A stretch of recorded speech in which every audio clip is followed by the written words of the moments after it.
Hey guys, how you doing? Dan and Garland here. We finally got the big break we were looking for, and finally spring got here. Well, we're back up here in the Sierras, and we finally got down in the canyon. We're down in right now. We're down in the center of the canyon. My tracking led me to this point. What we're trying to do is we're trying to figure out exactly what main trail that this group of Sasquatches actually taken to get back onto the main trail, which is way the hell up there. It's a lot of work getting down here, and it's going to be a lot of work getting the hell out of here. But it's all worth it. So anyway, we're back in business. We're back doing our research, and it's on now. And what I'm doing today is I'm doing some extreme tracking. And well, I'll tell you what, my tracking skills are working really good today. We've already been here a while since this morning, and right now it's getting into the afternoon. We do got some movement right behind me, and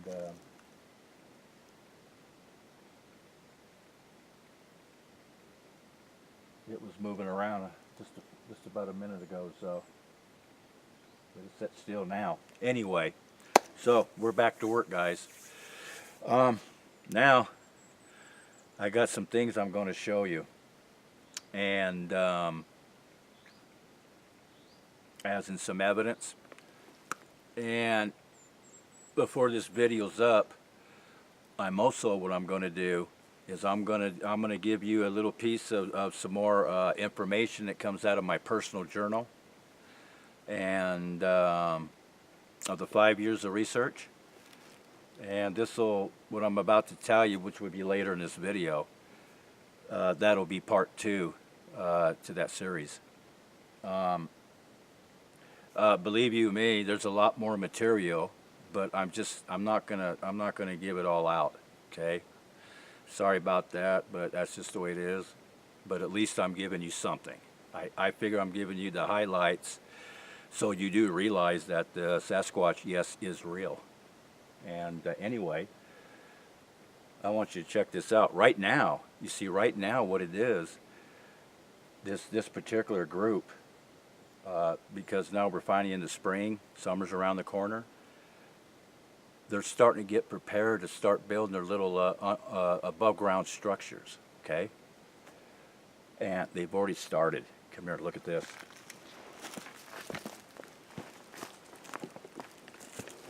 Now,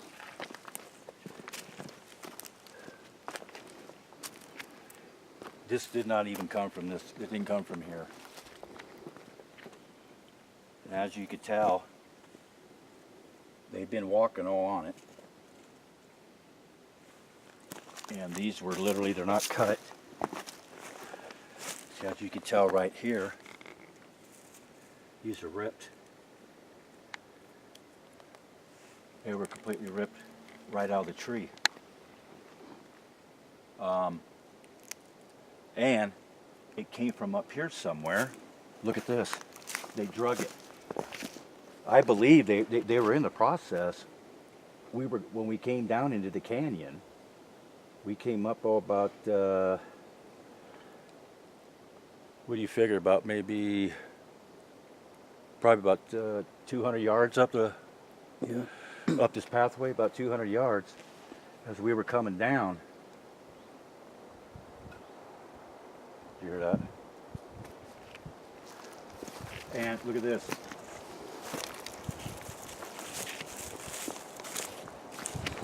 And as you can see, this is fresh, and that was torn. See right here? It's not cut. It's torn. And look at this, they drug it. See the drag mark? It was right up here, all the way up here. So they started dragging it from right here, so it had to come from in this area. Give them the full length, G. Take it right down the line, right to where it's at.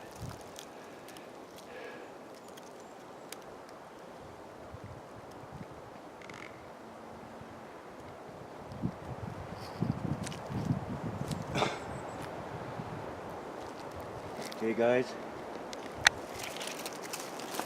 so we haven't done this for a while, so you guys come along with us and tag along, see what else we could find up here.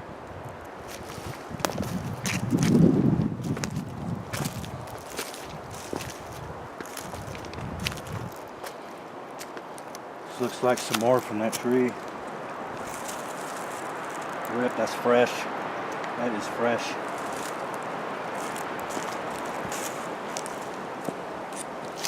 So this is what they're doing, and this is how they actually start. If you find one that actually builds structures, this is how they get them started. So they're already on the task of getting to work.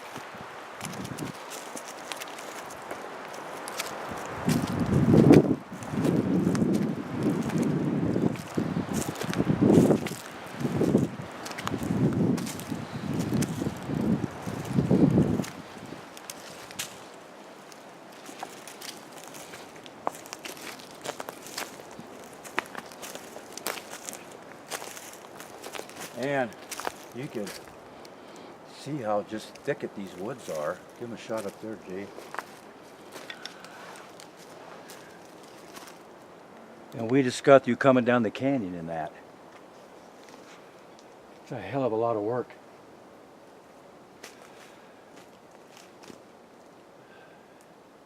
Show them down here. Right down here.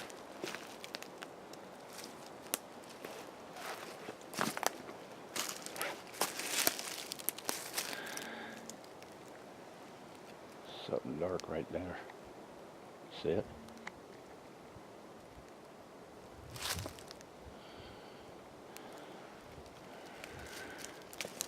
Yeah. You see it?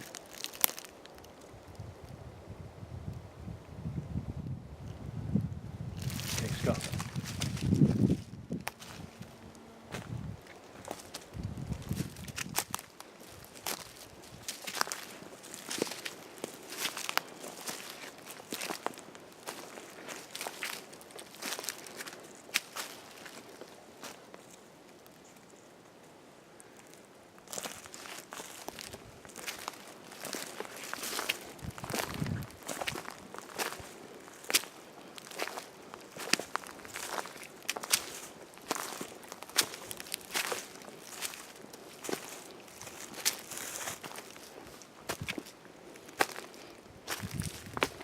We're trying to block the trail. See that? Blocking the trail.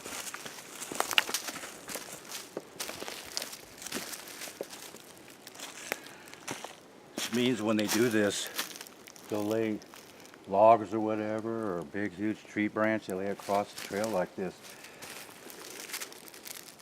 It's a deterrent. They don't want you going through here.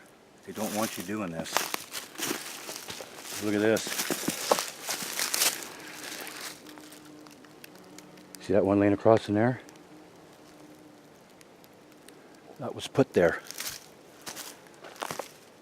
go over here.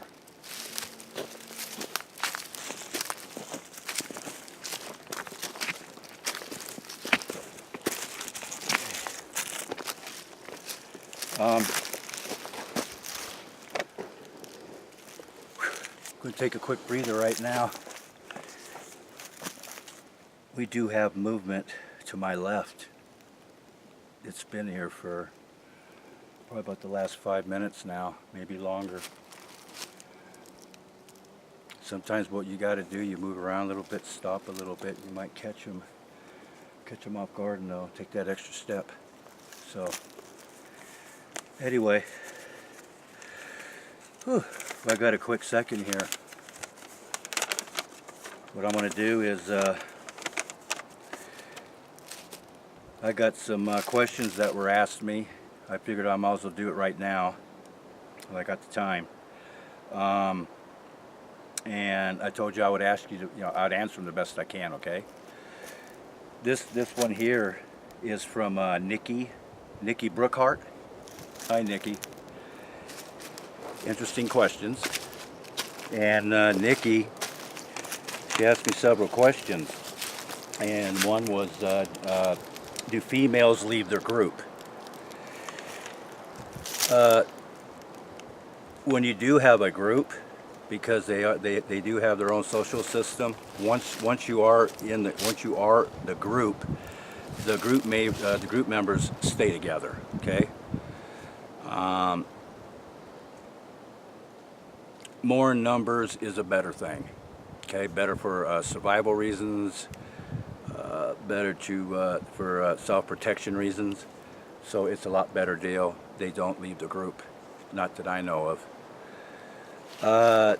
And Nikki asked, what time of year do they give birth? That I don't know. Nobody knows that. Not that I know of. I can tell you when in my opinion, through our own experiences, I know when the mating season comes around. Now the mating season starts usually around late September, right in through October, and early part of November of every year. But as I said, as when they give birth, I have no idea. And the last thing she asked is, do you think they have help from other females? Just wondering who takes care of all the young with just one female. Now, in that given situation, if there is just one female, which is all we've ever came across so far, and we found 2 groups, and each group had one female. The females are very rare. Okay, number one, they're rare. There's more males than there is females. So it would not really need other females to help it in a task of taking care of its young, because if you only have one female that's reproducing, it's not like they have a horde of young to take care of. And also the group being a social group, and even though they're males, with the one female, they do kick in, and they do take care of the task if it needs to be done. Okay. If there is some other group that's around that's got more than one female, which I don't know, we have never came across such a thing. The situation would be the same. Like I said, if it's a group, they do have a social system. So Nikki, thank you for the questions. I hope I answered them for you, and thanks for watching us. Oh, and I do want to give a shout out to Granny DeGranny. Hi, Granny. So that's it on that, you guys. Let's get back to serious business. You ready? Let's go.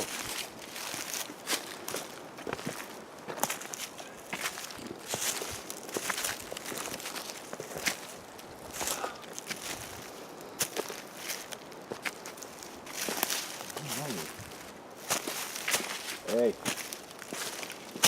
we got a break. We have a break. See what we got.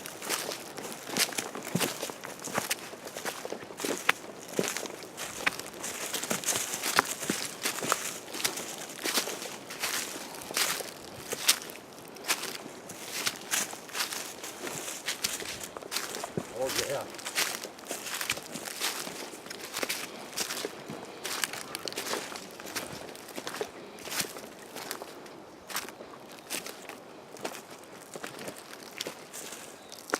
Ooh, doggy. We got a fresh break. Get this, see? You see it? Not in the way. Got her? Yep. It's a fresh break. See this, guys? See that wood? Look at that. it's just exploded. Bop! See that? Every one of these are fibers. That got some extreme force. Let's see what they did with it. Now, check this out. Got all this debris sitting here. My guess, they're probably going to use them for some type of markers. They put in some of these small markers they'll put in certain areas. Like this, something like that, even something like this. My guess that's what's probably laying there. There's no reason for it to be right here. Let's see what we got here. Oh yeah. Look at this, darling.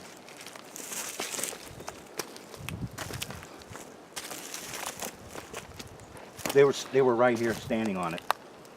Can you see that? Yep, flat. See it's all flat? They were right there. Get to the other side. Aha! They're after the bark skin.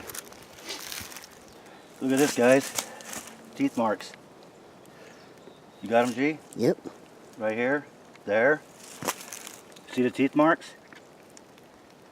There. There's where two scraped right there. Look at this. See where they've been eating the bark, the inner skin? That's the inner skin right there.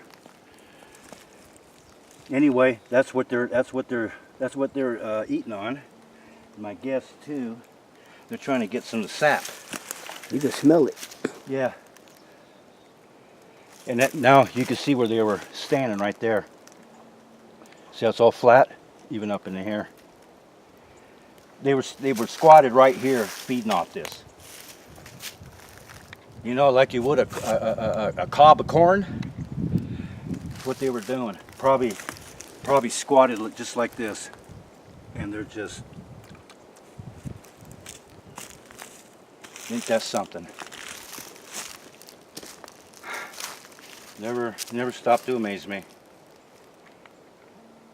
And if you notice too, they also took it right across the pathway.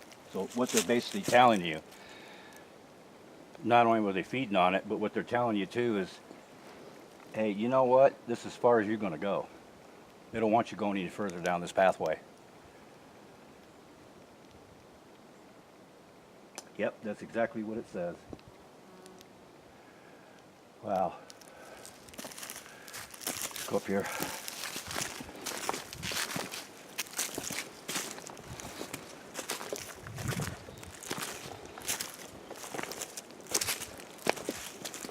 Now you see something like this and like that. See, that's all natural.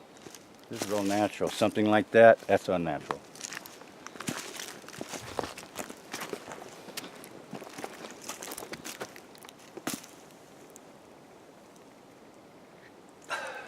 You get that one rock. I can get it. Get in here. Keep her film, bud. I get it.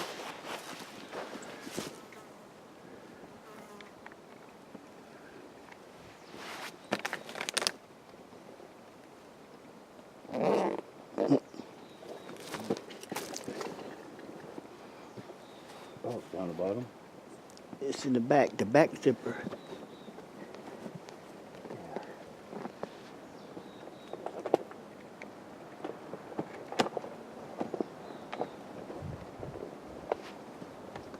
In I can't get it. Hell with it. I can't get it. Here. Watch the camera.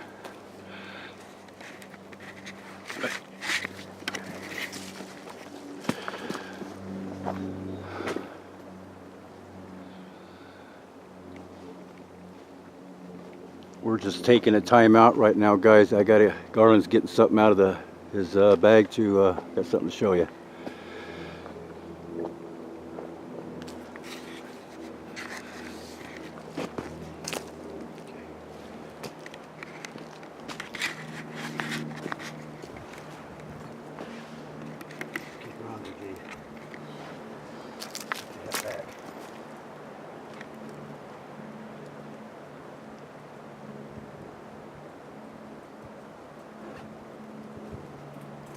Okay, I'm back.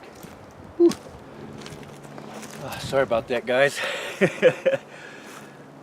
Oh. Now, check this out. Remember what I told you before, that they use stone and rock? Okay? Now, here's a typical piece right here we found. Flip it to the other side, what do you got? Stone. And what they do is they'll chisel this away, and as you can tell the shape of it, this came from a larger one. And what they do is they chip that away, bingo. And this is what you got. Now, look how sharp that is. Wait a minute. See that? That, my friends, is what I explained before. They would use this as a cutting tool.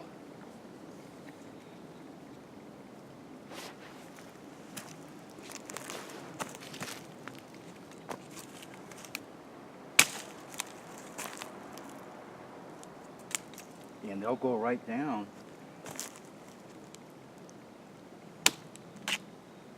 But they would use it like so, see? That's all broke up, but you get the idea. And then what they'll do, now you even got some smaller pieces, and they'll do this. You know, early man used to do the same thing. And this here, you can actually, this piece here, you can actually skin an animal just with this piece. Guarantee it. And this piece here, you can disembowel it, and you get up underneath the hide and you can skin it away. So we came across that. You don't find those very often, so I figured I had the moment, why not show you? Okay, so far that's what we came across. Looks like we're gonna get ready to head on out of here. We got a hell of a hike, but what I'm gonna do right now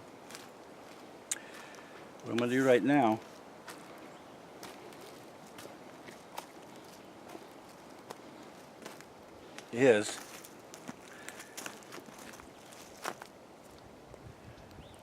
I'm going to give you a little bit more info, okay? Now, like I said, what I'm about to tell you is coming out of my own personal journal that I have been keeping through the years. And the only thing I put in my journal is particular situations and evidence and whatsoever that we came across through the years. I write everything out. Everything we do, I document it. Okay? Month by month, year by year. Everything's in there. Now, like I said, what I'm about to tell you comes out of my own personal journal. It's my own personal opinion. And it's just not my opinion. It's also based on facts. Okay? There was two big questions. Two big questions a lot of people want to know. One, what is the origins of Sasquatch? Where'd he come from? Two, how did he get here in North America? How did he get here? Well, that was a daunting task, but I went and tackled it. Okay? About 2 years of research on it. This is the conclusions I came up with. Now, I want you to also know, when I came up with these conclusions, when I did my research, my tools I used were these. I only go by facts. Secondly, common sense. And last, logic. Okay? Facts, common sense, and logic. You have to think outside the box. To think inside that box, in that circle, it's a joke. You get stereotyped. You need to expand yourself and your knowledge to, and the only way you can do that is thinking outside that box, okay? I do all the above. That's how I conduct my research. Now, let's get on with it. I'm going to tell you the origins of Sasquatch, okay? First and foremost, it starts off in Asia, right? I'm going to take you back to about 350 to 375,000 years ago. There was two particular species of hominum that really caught my eye. One was Erectus, the other was Egaster. Now, what kind of caught my eye about the two subjects was very simple. Both a primate and also a human. Okay? Sasquatch is the same thing. He's primate and he's got a quarter of human in it. So I said to myself, I got something here right here. This is where I need to concentrate. This is where I need to focus. On Erectus and Egaster. Okay? Are you with me? Now, what I'm telling you too, I want you to do the same, okay? I want you to think outside the box. And I want you to use common sense and logic, okay? So anyway, it was pretty well known that Erectus and Egaster did know of each other, and from time to time they did crossbreed. I believe that during this process of crossbreeding, the time came that a hybrid was developed. This hybrid happens to be our Sasquatch. That's his origins. I also believe what occurred in that time period, that the hybrid broke away from the main branch of what would become human. And he broke away from the branch and created their own branch, which for all those years they followed along the main branch of what would become human, which I call coexisting. And I still believe that they coexisted then as they do today. But also in a manner where they're out of sight, out of mind. They're totally evasive, all right? That is why, pretty much, well, you never know they're around. And for how many years? Hundreds and thousands of years. They lived right amongst. Nobody knew. Except for now and then somebody would get a view of them. Now, so that is Squatch's origins. Now he's had about 300-something odd thousand years to evolve, okay? And he didn't evolve much, all right? It's a slow process. He didn't evolve much. He didn't need to. He's about where he needs to be at this point in time. And I also want to remind you this. You always got to think this, that anything is possible, okay? Anything is possible. Anything. I don't care what it is. It is, there's nothing in this world that is impossible, okay? That's my philosophy. That's reality. So just keep that in mind.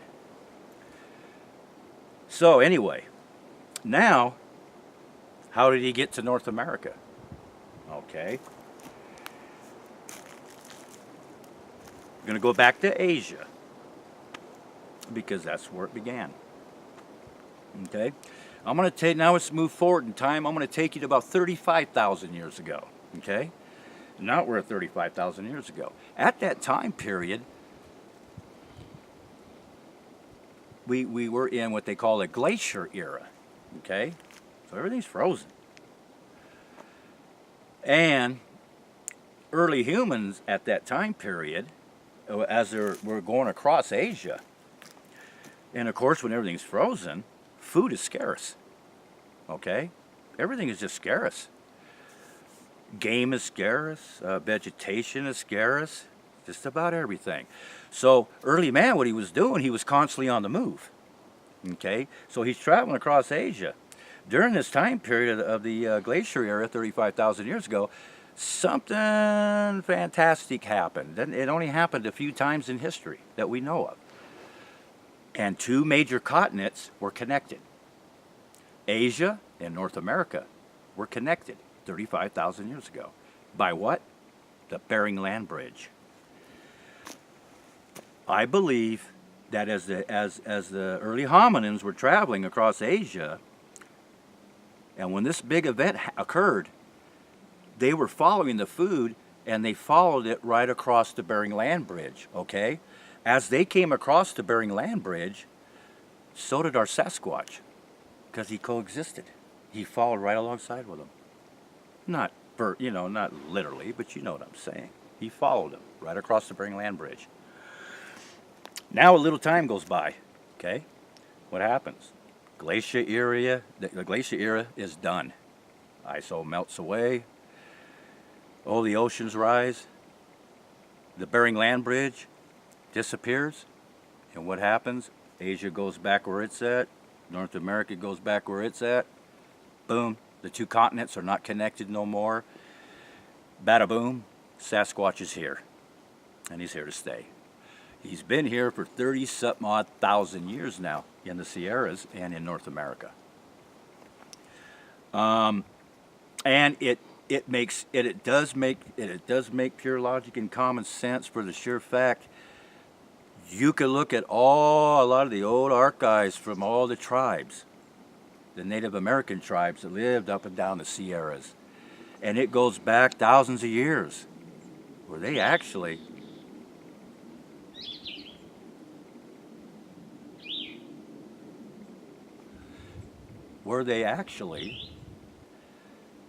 have described a creature that looked like a big hairy man. In fact, that's what Sasquatch means, big hairy man. So, that is, I put this like in a summary form for you because I didn't, otherwise too much science lingo and all this, I don't want to go through all that, okay? I put it as simple as I could for you. So, that is how they got here in North America, and now you know their origins, okay? Now, there'll be ones, I know there's people that been debating on it, and it's very controversy on what their origins are anyway. But let me put it this way. What did I just say a little while ago? Anything is possible. Anything. Don't let anybody tell you otherwise. Anything is possible. Okay?